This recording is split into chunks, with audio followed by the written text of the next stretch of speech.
and foremost, I gotta clarify something. I had nothing to do with the banana.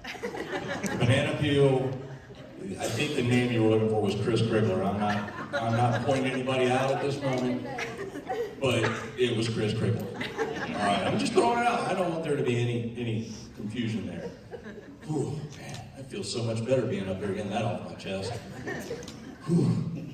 It's been a few years. I know what the valedictorians felt like now. You know, they're all nervous coming up here to speak. Except they earned it. They earned it, all right? Which is also why I believe that St. Benedict also truly believed in forgiveness, and they looked onto the students, even those with unrealized potential. I just didn't know that this was my potential. But here I am. And I have the honor, and I am so humbled to have been asked to introduce Coach Harry Riker. Now, when I was asked,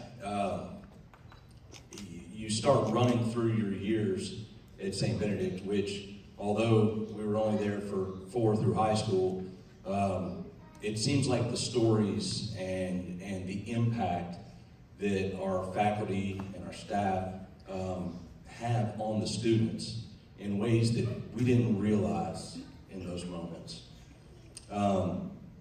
Coach Riker obviously served in a lot of capacities. Even before becoming an educator, he was active duty Naval Air from 62 to 67, and then went on to stay in the reserves after that as a retired lieutenant commander, which makes a lot of sense now that I've seen that as to how the whole coaching thing went down.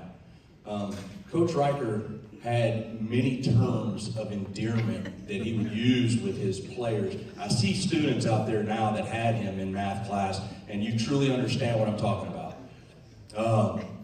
You know, he used acronyms in math. I didn't know acronyms were in math until I had Coach Riker. He occasionally would have DAD written up on the board, or using the KISS method, which I use to this very day, even with my own kids. When they overcomplicate life, I tell them KISS. They're like, Dad, what does that mean? And I'm like, keep it simple, stupid. You wouldn't believe how often I would go back to math class while in college, and I honestly thought that Coach Riker should have been canonized for sainthood. Because the things that I recalled in those moments where I was like, I'm never going to pass this class. And then the professor would mention something, and I'd be like, Coach Riker, thank you. You didn't know I was praying, but I was praying. I also knew that Coach Riker, and I say these things out of true love, because he had such an impact on my life, orchestrating that team, and when we'd get out of school and go to practice, the level of patience that he would have with us running through plays that we inevitably were going to get wrong once in a while.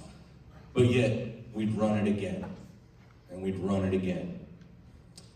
He was very successful in his coaching career. Obviously, he didn't just coach football. He also coached wrestling. He coached track. And in football, him and Coach Lear secured a state championship with Catholic High back in '82. Donnie, he's here. Had the ring to prove it, right?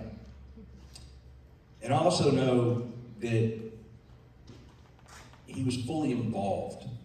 I mean, you don't put up these kinds of records and things without being compassionate and caring for the students and the athletes that are under you.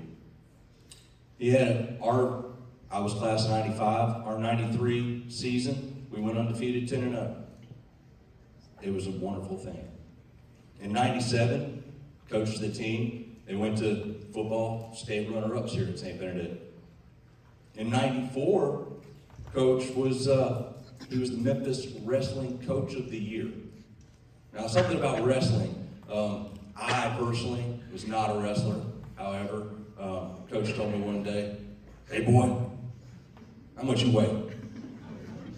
I was like, I don't know if I want to answer this question. You're going to wrestle for me. Okay, Coach. Did I tell you I don't know how to wrestle? That's all right, just show up practice. I show up and they're on a stage over at St. Francis now, but which was St. Benedict, with a bunch of sweaty guys rolling around on mats, and I was like, this does not look like my sport.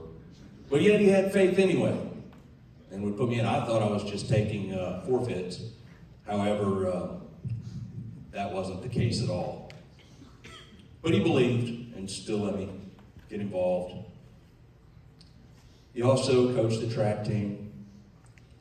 He had several athletes that went on in wrestling, and wrestled at state, highly decorated, very successful. In 2015, he was inducted into the National Wrestling Hall of Fame. In 2020, he was inducted to the Memphis Catholic High School Hall of Fame. But to talk to Coach Riker, you wouldn't know that.